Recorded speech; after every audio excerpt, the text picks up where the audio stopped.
The net results of laboratory investigation, according to the French doctors, is that the mycosic malarial bacillus, the microbe of paludism, is an amoeba in its movements, acting on the red corpuscles, leaving nothing of them but the dark pigment found in the skin and organs of malarial subjects. The German doctors make a practice of making microscopic examinations of the blood of a patient, saying that the microbes appear at the commencement of an attack of fever, increase in quantity as the fever increases, and decrease as it decreases. And from these investigations, they're able to judge fairly accurately how many remissions may be expected. In fact, to judge of the severity of the case, which, taken with the knowledge that quinine only affects malarial microbes at a certain stage of their existence, is helpful in treatment. There is, I may remark, a very peculiar point regarding hematurgic disease, the most deadly form of West Coast fever.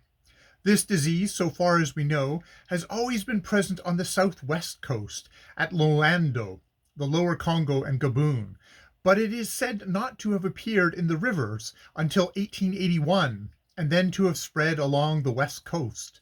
My learned friend, Dr. Plenham, doubts this and says people were less observant in those days, but the symptoms of this fever are so distinct that I must think it is also totally impossible for it not to have been differentiated from the usual remittance or intermittent by the old West Coasters, if it had occurred there in former times with anything like the frequency it does now.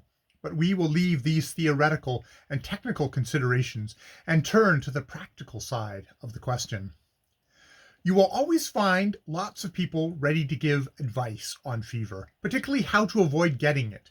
And you will find the most dogmatic of these are people who have been singularly unlucky in the matter, or people who know nothing of local conditions. These latter are the most trying of all to deal with.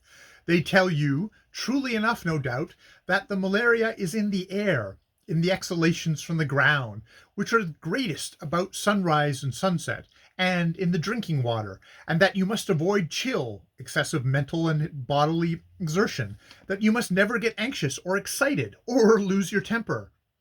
Now, there is only one, the drinking water, of this list that you can avoid, for, owing to the great variety and rapid growth of bacteria encouraged by the tropical temperature, and the aqueous saturation of the atmosphere from the heavy rainfall, and the great extent of swamp, etc., it is practically impossible to destroy them in the air to a satisfactory extent.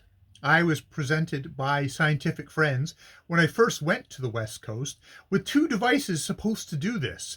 One was a lamp which you burnt some chemical in. It certainly made a smell that nothing could live with. But then I am not nothing, and there are enough smells on the West Coast now. I gave it up after the first half hour. The other device was a muzzle, a respirator, I should say. Well, all I have got to say about this is that you need be better looking person than I to wear a thing like that without causing panic in a district. And then, orders to avoid the night air are still more difficult to obey. May I ask how you are to do without air from 6:30 p.m. to 6:30 a.m.? Or what other air there is but night air, heavy with malarial exhalations, available then? The drinking water you have a better chance with, as I will presently state. Chill you cannot avoid. When you are at work on the coast, even with the greatest care, the sudden fall of temperature that occurs after a tornado coming at the end of a stewing hot day is sure to tell on anyone. And as for the orders regarding temper, neither the natives, nor the country, nor the trade help you in the least. But still you must remember that although it is impossible to fully carry out these orders, you can do a good deal towards doing so, and preventing measures are a great thing, for it is better to escape fever altogether, or to get off with a light touch of it, than to make a sensational recovery from Yellow Jack himself. There is little doubt that a certain make of man has the best chance of surviving the coast climate.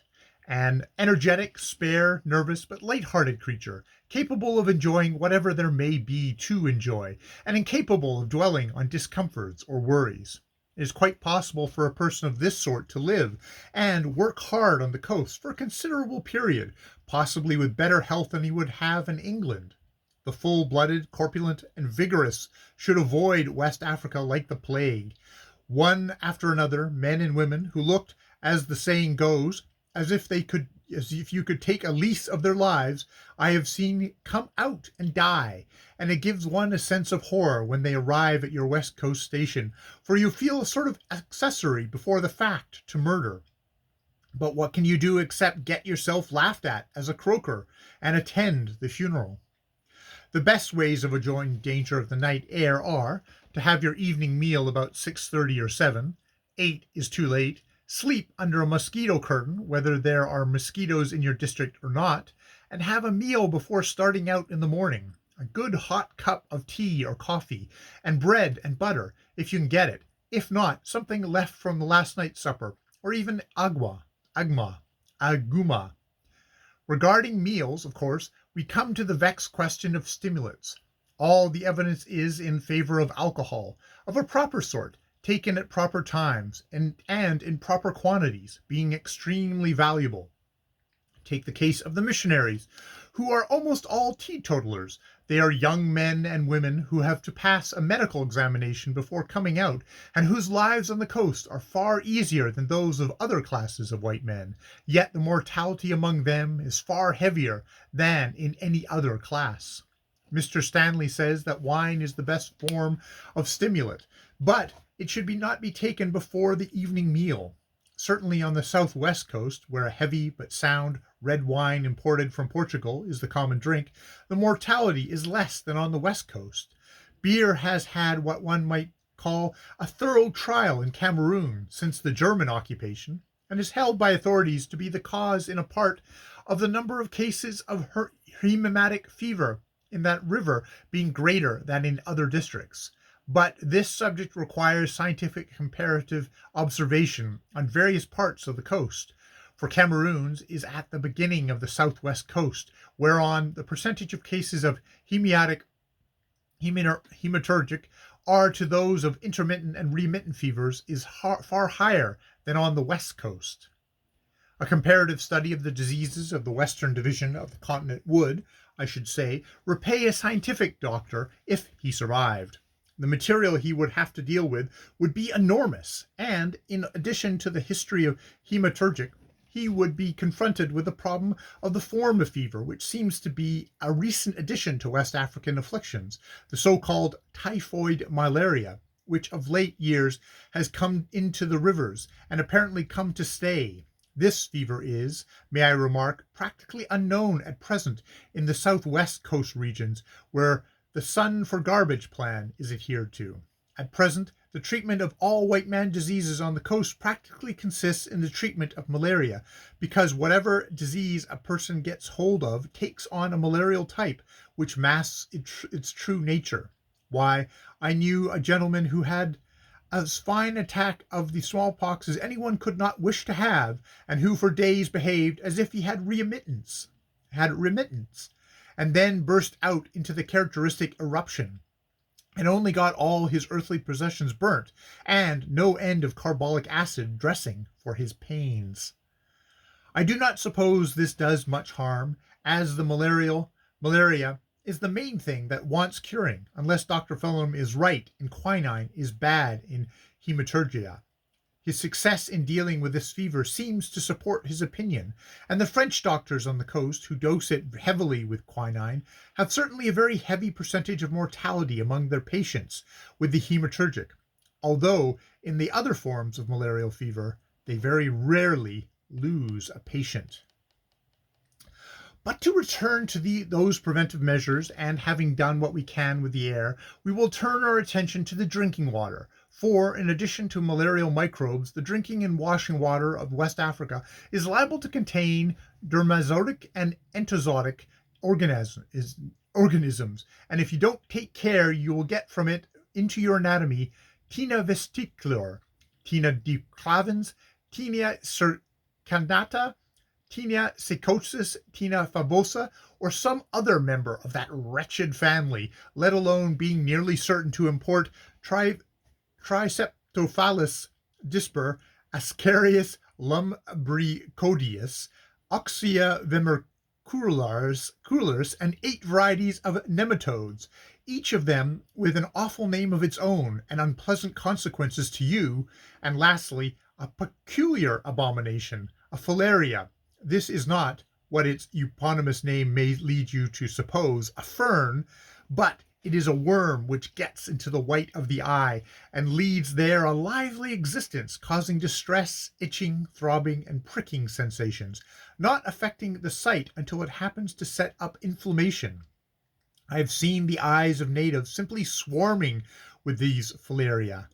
A curious thing about the disease is that it usually commences in one eye, and when that becomes overpopulated, an emigration society sets out for the other eye, traveling thither under the skin of the bridge of the nose, looking while in transit like the bridge of a pair of spectacles. A similar, but not identical worm is fairly common on the Ogwe, and is liable to get under the epidermis of any part of the body. Like the one affecting the eye, it is very active in its movements, passing rapidly about under the skin and producing terrible pricking and itching, but very trifling inflammation in those cases which I have seen. The treatment consists of getting the thing out, and the thing to be careful of is to get it out whole, for if any part of it is left in, suppuration sets in. So even if you are personally convinced you have got it out successfully, it is just as well to wash out the wound with carbolic or Conde's fluid. The most frequent sufferers from these filaria are the natives, but white people do get them. Do not confuse this filaria with the guinea worm, Filaria medicinus, which runs up to 10 and 12 feet in length and whose habits are different. It is more sedentary, but it is in the drinking water inside small crustacea, cyclops. It appears commonly in its human host's leg and rapidly grows, curled round and round like a watch spring, showing raised under the skin. The native treatment of this pest is very cautiously to open the skin over the head of the worm and secure it between a little cleft bit of bamboo, and then gradually wind the rest of the affair out. Only a small portion can be wound at a time, as the wound is very liable to inflame, and should the worm break, it is certainly to inflame badly, and a terrible wound will result. You cannot wind it out by the tail, because you are then, so to speak, turning its fur the wrong way, and it catches in the wound. I should, I may remark, strongly advise anyone who likes to start early on a canoe journey to see that no native member of the party has a Filaria medicinus on hand, for winding it up is always reserved for a morning job, as many other jobs are similarly reserved. It makes for delay. I know, my friends, that you, one and all, say that the drinking water at your particular place is of a singular beauty and purity, and that you have always tell the boys to filter it. But I am convinced that the water is no more to be trusted than the boys, and I am lost in amazement at people of your intelligence trusting the trio of water, boys, and filter in the way you do. One favorite haunt of mine gets its drinking water from a cemented hole in the backyard, into which drains a very strong-smelling black little swamp, which is surrounded by a ridge of sandy ground, on which are situated several groups of native houses, whose inhabitants enhance their fortunes and their drainage by taking in washing. At Fernando Po the other day, I was assured as usual that the water was perfection, beautiful spring coming down from the mountain, etc. In the course of the afternoon, affairs took me up the mountain to Basale, for the first part of the way along the course of the said stream. The first objects of interest I observed in the drinking water supply were 4 natives washing themselves and their clothes. The next was the bloated body of a dead goat reposing in a pellucid pool. The path then left the course of the stream, but on arriving in the region of its source, I found an interesting little colony of Spanish families, which had been imported out whole, children and all, by the government. They had a nice, neat little cemetery attached, which His Excellency the doctor told me was stocked mostly with children, who were always dying off from worms. Good, so far, from the drinking water. And as to what that beautiful stream was soaking up when it was round corners? I did not see it, so I do not know, but I will be bound it was some abomination or other. But it's no use talking. It's all the same it's the same all along. Sierra Leone, Grain Coast, Ivory Coast, Gold Coast, Lagos, Rivers, Cameroon, Congo Française, Kakongo, Congo, Belize, and Angola. When you ask your white friends how they can be so reckless about the water, which, as they know, is a decoration of the malarious earth, exposed night and day to the malarious air, they all up and say that they are not. They have got an awfully good filter, and they tell the boys, etc., and that they themselves often put wine or spirits in the water to kill the microbes. Vanity, vanity. At each and every place I know, men have died and worms have eaten them. The safest way of dealing with water, I know, is to boil it hard for 10 minutes at least, and then instantly pour it into a jar with a narrow neck, which plug up with a wad of fresh cotton wool, not a cork. And should you object to the flat taste of boiled water, plunge into it a bit of red hot iron, which makes it more agreeable in taste. Before boiling the water, you can carefully filter it, if you like. A good filter is a very fine thing for clearing drinking water of hippopotami, crocodiles, water snakes, catfish, etc. And I dare say it will stop back 60% of the live or dead African natives that may be in it. But if you think it is going to stop the microbe of marsh fever, my good sir, you are mistaken. And remember that you must give up cold water, boiled or unboiled, altogether, for if you take the boiled or unfiltered water and put it into one of those water coolers and leave it hanging exposed to night air or day on the veranda, you might just as well save yourself the trouble of boiling it at all.